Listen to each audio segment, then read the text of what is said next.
This is an interview I'm looking forward to. It's Ben O'Connor, and it's the Thursday after the Tour de France of 2021. In other words, this is the first time that I've spoken to the young man from AG2R Citroën since his fourth place in the world's biggest bike race. I think all Australian sports fans have gotten to know a little bit more about Ben since our interview in February earlier this year. Ben O'Connor has shone brighter than a lot of people would have anticipated. Many hadn't even really heard the name, and all of a sudden he's the fourth best rider in the world's biggest race. I don't think it was a lucky chance. I think he's actually just a bloody gifted bike rider. And I'm looking forward to finding out how he's pulled up from the race, why he didn't take the option of going to Tokyo, which I'm sure would have been presented to him, and basically what life is like since winning a stage of the Tour and being in the limelight. While we wait for him to join me, can I just also say, if you enjoy this interview, please don't hesitate to leave a comment. Oh, here he is, right on cue.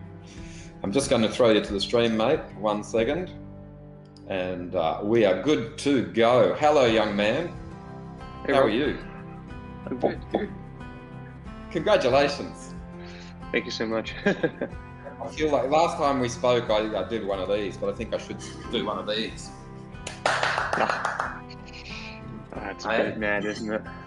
Crazy, crazy. You deserve a standing ovation. I'm totally thrilled for you. Do you feel like you're a different person since the last time we spoke? I think things have changed a little bit, but I think I'm still me. I think I need to make sure that my feet are on the ground still. Yeah. You said that a few times during the tour, that you'd just sort of maintain Ben O'Connor status that you've come to know and like yourself. But it must be different. Is there a different sort of vibe when you sort of walk into a room, certainly with the team, for example? Are they now sort of more in awe? Yeah, I think you get like this sense of pride when you, especially the last week and so on, because everyone was, I guess, really pretty much working for you, and that was our best option for a result. So yeah, there was this level of pride, and can we help? What can we do? It was really, really, yeah, humbling, because you hadn't felt so much, I guess, aid and willingness from people to try help you out. So I really enjoyed actually that, and I think you have to show, as well as a leader, like this happy vibe, to make sure that you appreciate everyone's work, which I actually also enjoy doing, because I do appreciate it. So because it's not easy, all the stuff that goes into a bike race. It's a win-win situation. You want to show appreciation, and they're happy to give you some assistance. So it's fantastic. Mm-hmm. There was a strange tone. I'm going to ask a question that might sound a little bit negative, but I don't want it to be. But there was sort of tone developing on SBS's coverage where Robbie and Bridie and Matt Keenan were all sort of tossing around the idea that there seemed to be a little bit of selfishness within your team, but I didn't see it that way. Can you respond to that? I mean, you haven't heard their commentary, but they were sort of alluding that Orion, for example, might be riding for himself a little bit, or but it seemed to me like there was a very cohesive methodology in AG2R Citroën. Yeah, I thought we were together the whole time. Me and Aurelian are really good friends. And he also had his own. We had our own plans too. His aim was really to try and make some breakaways, especially in that final week and so on. And I don't think he was strong enough either at the time to be able to be there deep in the climbs. It was kind of on the limit. He was tired too. He's had a big year, and it's only his second Grand Tour. He's developed a lot, I think, from last year as well, if you look at his results and how he's been racing. So, I mean, there's only so much you can kind of ask, and it wasn't up to me or us to give support. I mean, on Luzarden, he was there with me before the climb, and that's kind of what matters. When you get on the climb, it doesn't matter at all. It might look good if Sepp Kuss is on Vingegaard's wheel, but really he's not. Unless he actually then rides, then it's not really that helpful. it's only really, I guess, a matter of if there's a mechanical. But yeah, he had his own, I guess, agenda to try and go into the breakaways. And once you spend energy that way, it's not always very easy to keep riding and try and stay in the front group, because the brakes were super hard this year to try. I mean, I'm sure that's what it's like every year, but you have to think about where you spend your energy. And yeah, he definitely wasn't selfish in that way, because we had a plan to try and keep him roughly around that GC and try and get him in a break so he could try and fight for a win. But you know, it doesn't always work out easily. Okay. I mean, I don't want to start. I'd much rather talk about your stage win, for example, and just understand how your body has, first of all, how it coped with that cold. Secondly, you know, just also all these weeks after your stage win, how your body is after putting yourself through that kind of torture. I mean, you've done a few Grand Tours before. Let's be clear. We understand that you've come out of them and you understand how you physically wear. Mm-hmm. Did it feel more taxing because it was also a mental slog? Yeah, I mean, so the stage in teams was, I mean, it doesn't really get much worse in the Alps weather-wise in summer than that. The cold, yeah, just the rain, and it wasn't my plan actually to be in the break. And this is where I think you have to think on your feet a lot of the time in bike racing, because it was meant to be Aurelian in the break that day, but he just was not feeling good at all. And this is one of the things about bike racing. It's about being proactive, and if you have a chance, take it. I mean, the day as well, I was second in the Giro. I wasn't meant to be in the breakaway. I was told not to, but I saw an opportunity and I took it. And this arose again in teens. It was a big group. We didn't have anyone. I was like, well, I probably have to go. I have to go. Made across, and yeah, it was a taxing day. It was a huge day. It was when you have Wild Pools, Quintana, Woods fighting for Caram jersey, just hitting each other the whole time. Yeah, that was that hurt a lot. But yeah, I guess I deal fairly well with the cold. Normally, I just suffered it on Rosalon a lot. In the cold, I was not warm. I was really struggling there. But after that, I was okay. Don't know why. I've always liked cold weather, whether it's winter or the freshness of an autumn or spring morning. And winter, I've always loved that. So maybe it's a mentality thing. And to then go into the next question, where you were saying about how you kind of come out of, I guess, a grand tour. It's always different. I remember after one of the Giros, I was completely destroyed, but I actually feel okay after the tour. I think the tour gives another level of, I guess, taxation. It's like it really hurts your mind. The mental fortitude that you need, the mental strength is. As a GC guy, when you find yourself in that spot, it's super hard to fight every single day because every single day you have to concentrate. I think I almost cried actually on stage 19.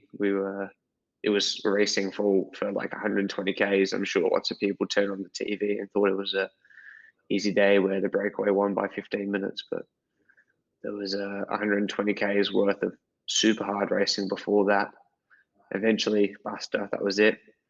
The break eventually went, and then we were just cruising down towards Bordeaux, up towards Bordeaux, around all the vineyards, and there were so many people. And it was actually the first moment for me in the Tour de France that I was able to switch off and enjoy everything around. Because every other time before then, it was about, yeah, you had to think. There was always wind kind of around. It maybe didn't always split. We didn't have these crazy echelons, but there was always this nagging feeling of, okay, I have to be kind of in good position now. Like I just kind of have to be. And we kind of were the whole race together as a team with Ollie, Greg, Mickey. I hope it showed on the TV, but we were always there. And I think that one moment when we got towards Bordeaux was really special for me. And it was nice to you had this feeling of, okay, we're fourth overall in the Tour de France, and I'm allowed to sit here right at the front whilst we cruise in. You know, it feels like you had earned that in the world's biggest bike race, and with all these crowds, and you hear your name being said by thousands of people. It was really, really special and very emotional at that point. And that's why I was saying the mental strength needed for the Tour de France is way more than any other race that I've done. So that's why the mind needs more of a rest than the body, I think, after the Tour de France. Yeah, okay.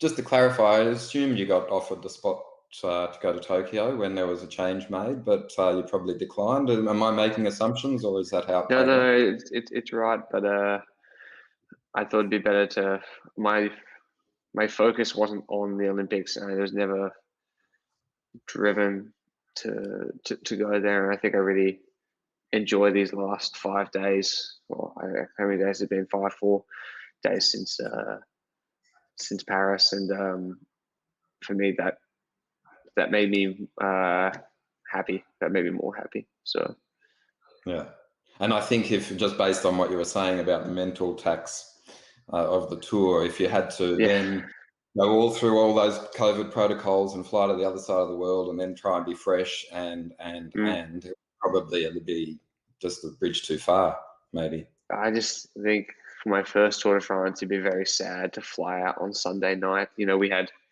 hopped onto the bus after the race.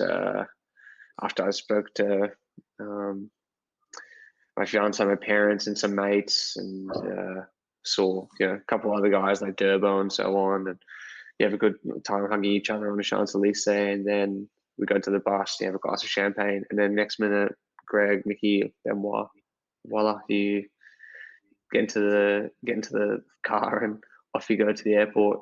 And I think for my first Tour de France, I would have a huge sense of regret if I'd missed that, especially with the situation. Hey, it's not like it's a normal situation.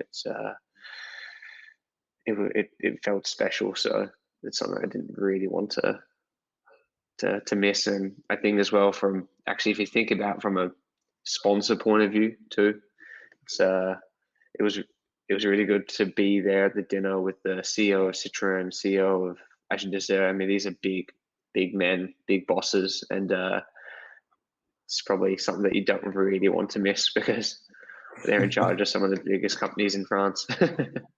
Yeah. And did you have one-on-one with those guys? Did you have a little bit of a chin wag, and were you Yeah, for confident? sure. I mean, they're super nice. The guy at the CEO of Citroën, Vincent Corbet, is a really friendly man. Ironically, he's been to Perth before, but only to Busselton to do the Ironman, which is just makes me laugh. Like, you come all the way to Perth and then you just do the Busselton Ironman. But yeah, he's a really friendly, kind boss and CEO, and not frightening. So I think it's nice like this to converse. So yeah. And were you in a kind of, I mean, this is Sunday evening just after your first Tour de France. Were you in a state to be able to do the corporate speak, or were you just wanting to collapse and just lie in your room and not go anywhere? I mean, how was the mood No, for you? I definitely wanted a couple. That's for sure. And the chats were good. I think I really enjoyed it. Funnily enough, Cadell was actually there at the dinner.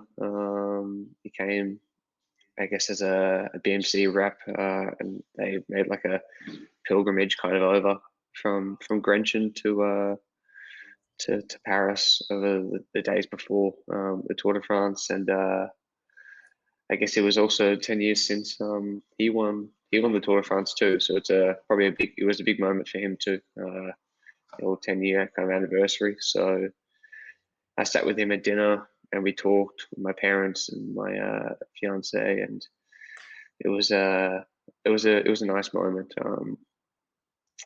and yeah, it felt quite special being able to kind of now understand more about what he actually was able to achieve, because I think I didn't really understand the Tour de France as much before I started the Tour de France. Now I understand the rigors of it all and the pressure and what it would mean, especially the fact that he was able to be so close so many times and then eventually win when he was, what was he, 35, 36, something like this. So that shows a lot of mental fortitude, a lot of mental strength to be able to commit until that time, you know. So yeah, it was a nice moment of, I guess, respect to him. 100%. 100%. I'd have to check on the times from 2005 versus from 8th to first place, like to see the discrepancy of distance between him and the winner. But you're 10 minutes and 2 seconds, I think, from Pogacar. Can we talk a little bit about the champion of the race? I mean, Tadej is on a whole other level, or not? Yeah, he's by far the strongest guy in the race in the Tour de France, and I think he showed he was unflustered the whole race. And I think the way he also goes about himself and racing is also really, really good. He's a real racer, and I think he's not frightened, and he doesn't give things away, which I also rate a lot. His team works hard for him, and he finishes off for them. So yeah, he's a nice guy as well. So I guess that's just how it is. Yeah. There was a moment over the Ventoux when Vingegaard, whose name I had problem pronouncing, even though it's very simple, I took him on. I remember when he attacked, and I just went like this and thought, oh, you're playing with fire, but he actually distanced him. A couple of days later, you were trying the same antic. You were attacking the Yellow Jerseys group. Talk to me a bit about what was going through your mind at that point. Were you just sort of hoping that they would give you a little bit of grace? The plan was actually on the, because I obviously live in Andorra. I know that climb very well, and each spot I kind of went was more or less the flatter sections. So it was more of a try and get a bit of a gap before I get kind of dropped by Tadej and Vingegaard. It's pretty simple. It wasn't like I was exploding or doing anything silly, and yeah, it looked, maybe I did spend more energy than I could have, but every time they attack, I would have struggled to hold the wheel. So I preferred to kind of keep it rolling, so I can try to get a 10, 15 seconds. They look at each other. I mean, it's enough of a gap over a steep section where you don't have to do the old 500 plus watts. You can do your own power. So well, that makes a lot of sense. You just did you sort of go up and say, "Hey, Tadej, I'm going to just duck ahead for a bit." I just need a bit of a gap before you go. Just wait 15 seconds for me. Did you have some rapport with them? I mean, you ended up being one of the genuine GC men, so you were sort of in the tent with them after podium protocols at times. Are you talking? Do you get on with them? He's a busy man. He's had his own agenda. I spoke to him a little bit, and yeah, he was also really kind to me after the team stage, and was very open and yeah, pleased for me, which was nice to. I mean, he's 22, he's 23. Why was he 22, 23 years old? I mean, he holds himself really well for I guess for a very young man. And the same goes for Vingegaard. I had some really good talks with him. I think it was on one of the mountain stages. Could have been the Tourmalet stage, or actually the day before that, Peresord, Val Laurent, and Portet stage when we started. And yeah, also just a really calm, easy, friendly guy. You just chat to him. And I think that's why you saw more or less camaraderie between everyone. You know, the respect between Tadej and Vingegaard. You know, they were friendly. It's not like your arch enemies where you're not looking at each other. It's I think it's a better way to go about racing, and you kind of look after each other in terms of the GC guys. You don't fight and try, cause havoc between each other. unless you really want to, but it's not really the best way to go about your racing.